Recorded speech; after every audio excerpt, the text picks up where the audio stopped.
नमस्कार, city post live में आपका स्वागत है। मैं हूं अनुराग।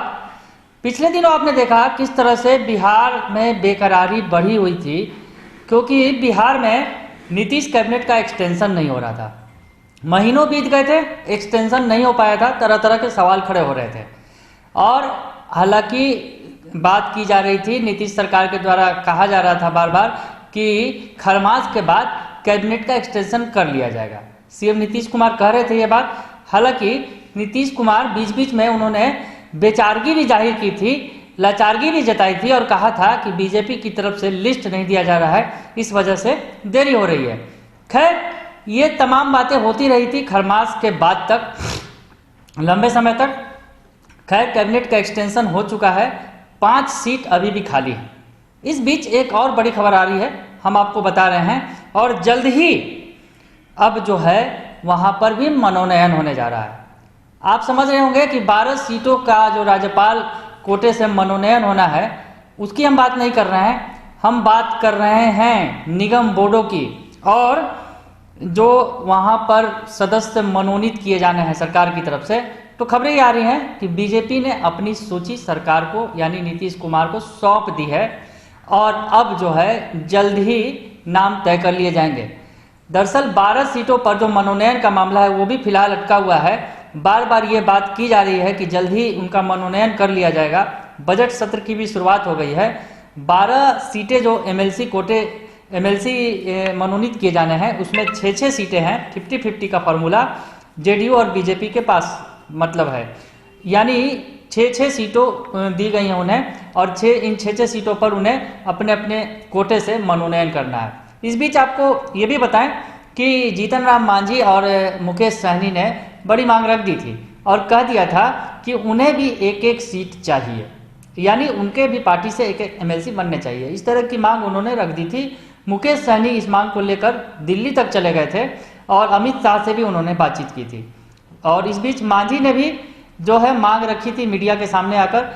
तो ये बातें हैं एमएलसी कोटे से मनोनयन की, पर हम बात कर रहे हैं जो बोर्ड और निगम में सदस्य मनोनीत किए जाने हैं, उसको लेकर ये मामला भी काफ़ी दिनों से लटका हुआ था।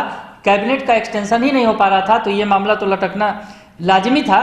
तो अब जो है इस पर भी हरी झंडी मिल गई है बीजेपी की तरफ से। तमाम वो लिस्ट सौंप दिए गए हैं, तमाम वो नाम सीएम नीतीश कुमार को दे दिए गए हैं, और अब जल्द ही कहा जा रहा है कि इन खाली सीटों पर, यानी जो निगम और बोर्ड के में सीटों को भरना है, किसी में अध्यक्ष का पद खाली है तो कहीं सदस्यों की लंबी लिस्ट है, तो इन तमाम बोर्ड्स में अब जो है बीजेपी की तरफ से जो बीजेपी का हिस्सा बनता है वो नाम सीएम नीतीश कुमार को सौंप दिए गए हैं। तो अब जल्द ही उम्मीद की जा रही है कि इसमें अब जो है सदस्य मनोनीत कर दिए जाएंगे।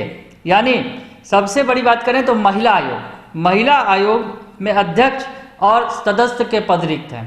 तो महिला आयोग में सदस्य और अध्यक्ष का पद जो रिक्त है उसे भी भरा जाएगा, और बीजेपी के कोटे में जो आया है बीजेपी ने उसे सौंप दिया है नीतीश कुमार को वो नाम, तो महिला आयोग में भरा जाना है। इस तरह से कई और भी हैं, विभिन्न बोर्ड है, निगम हैं जो कई अरसों से खाली चल रहे हैं। अध्यक्ष और सदस्यों के पद इसमें खाली हैं। तो हम बता रहे हैं आपको, तो ये जो है लिस्ट दे दी गई है बीजेपी की तरफ से, और बीजेपी को महिला आयोग में भरा जाना है ये पद। उसके अलावा विधि आयोग की बात करें तो अंजना मिश्रा के मनोनयन के बाद, अंजना मिश्रा को अध्यक्ष बनाया गया था विधि आयोग का, उसके बाद जो सदस्यों के पद खाली हैं उस पर लोगों की नजरें हैं। तो उस पर भी अब लोगों को जो बहाली की जानी है उस पर भी मतलब मनोनयन किया जाना है। तो नीतीश कुमार को ये तमाम जो लिस्ट बीजेपी कोटे में आने वाली थी वो लिस्ट सौंप दी गई है सीएम नीतीश कुमार को।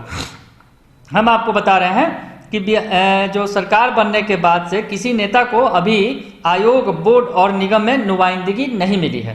पिछली सरकार में जदयू से दिलमणि मिश्रा, भाजपा नेत्री व पूर्व विधायक उषा विद्यार्थी, निकी हेम्ब्रम और नीलम सहनी को पार्टी ने महिला आयोग का सदस्य बनाया था। तीनों का कार्यकाल समाप्त होने के बाद से यह पद रिक्त है।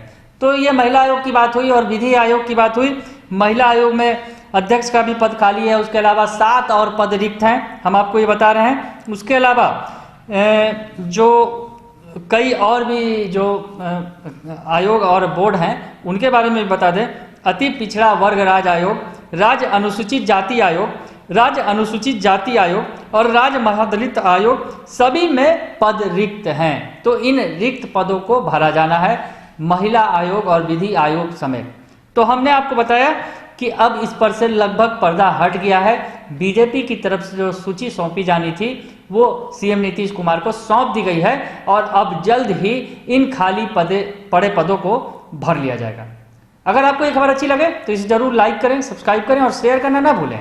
धन्यवाद।